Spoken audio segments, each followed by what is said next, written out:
pwede ba kaning nanin? Kaning natin sabaw?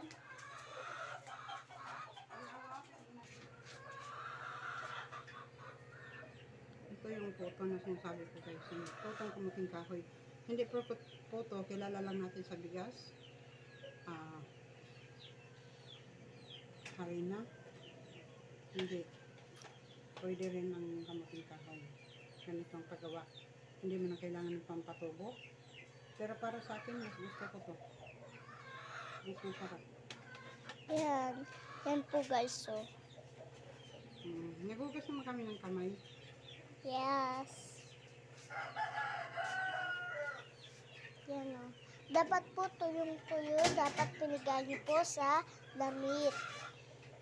O kaya, kahit saan po, basta malinis na damit or kahit saan po.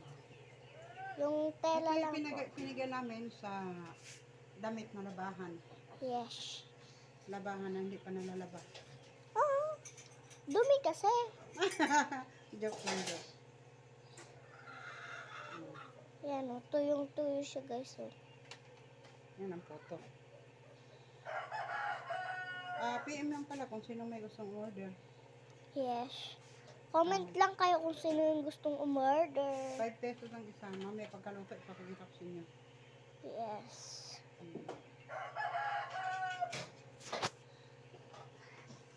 Yan o. Napaka... Sa Ilonggo, ang tawag nito, photo tak-tak. Tignan nyo, napaka... Basta po hindi masyadong basa. Buhag-hag ang pagkaluto, ginanon mo pa. Kaya ang hirap tuloy. Gulit ka naman agad. Hindi. Kaya kayo, pag magluluto kayo ng ganito, buhag-hag. Opo, hindi yung... Sinermon nga ako ni Katie. Sabi, buhag-hag. Hindi ganyan. Hindi mo narinig. Nalamapit ako. Isaya nga lang pagkakasabi.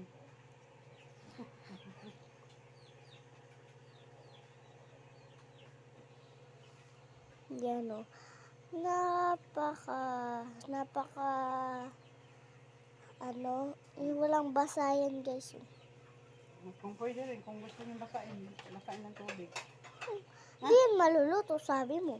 Ayan o. Yan, hindi maluluto. Tapos, tingnan natin. Bawal yung iganon. Yung gaganyan. Bawal, tapos lalagay nyo doon. Dito, bawal kasi hindi yan maluluto. Ay, mag-a-arneral kami, yung pinagtigaan. Eh, Oo, tanong mas kariya. ano yan? Almerol.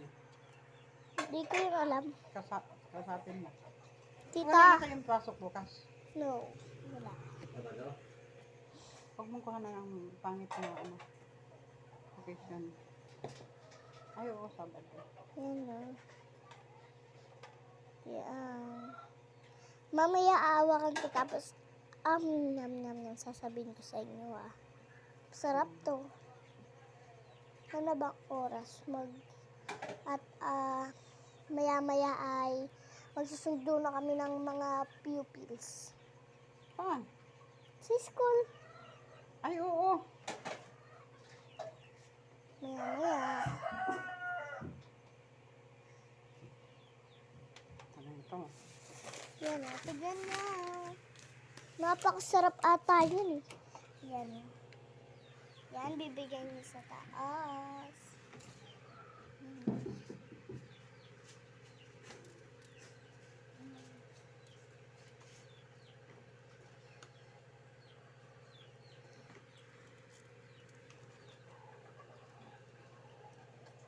Yan. Bali, bigyan kita ng isa pre-test. Sabihin mo sa mama mo, ma, yan ang niluto ng tita ngayon. Tag 5 pesos ang isa. Tignan niyo lahat ng aming nagawa. Yan. Ito lang ko muna. Patayin mo muna.